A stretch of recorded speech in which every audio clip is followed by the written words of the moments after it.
Here we're going to have a look at applying spacing to a button sitting in a footer of a panel card that's sitting in the panel navigator. Now we want this spacing to be a little bit different when we're viewing in portrait as opposed to landscape mode.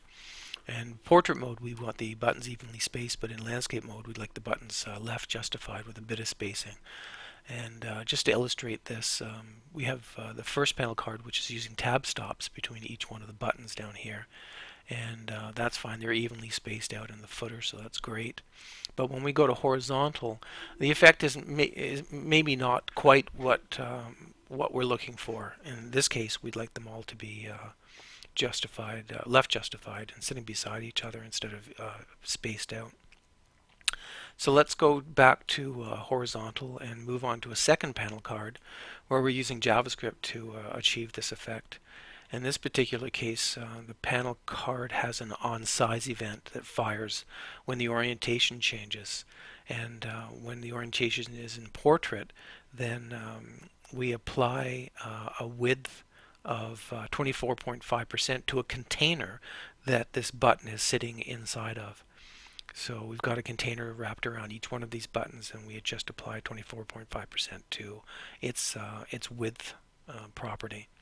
And then when we choose horizontal, we take that width property and we change it to 75 pixels. Now each one of these buttons is 70 pixels wide, and so changing the width of the container to 75 pixels gives us a nice little bit of space in there, and they're all moved to the left. So generally, it could be seen as a little nicer looking effect.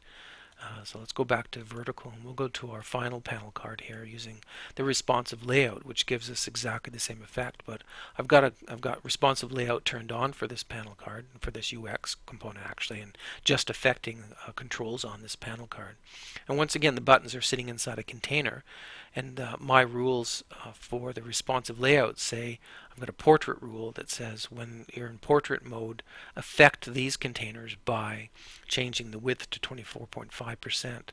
And I've got another rule that says when the screen orientation changes to landscape, then I want the containers changed to 75 pixels from 24.5%.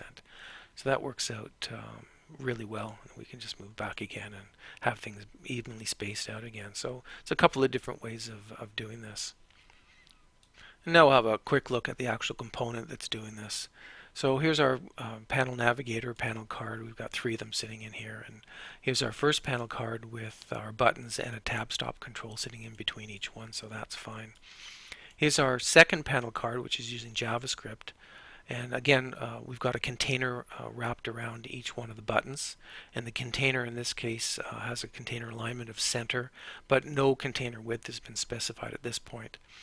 But when the panel card runs, this on-size event fires, and we can say this dot underbar h. Now this is in this event already available to us, and it's the panel object, and we can access the underbar h and underbar w for height and width. So we can say that when this dot underbar height is less than the width, that we're in landscape mode, and therefore we want to change the container style width to 75 pixels, and that when we're in portrait we want to change the style width to 24.5%. And let's move on to the last panel card, in which we're using a responsive layout. Here there is no on-size event firing, and we'll just go to the properties in this case and go to responsive layout. I've got this turned on, and the rule is set to first true. And in this case I've got a couple of rules defined, one for portrait, one for landscape. Portrait says when the screen orientation is equal to portrait, then I want to modify the properties on this container, on these 4 containers actually, and I want to change the width to 24.5%.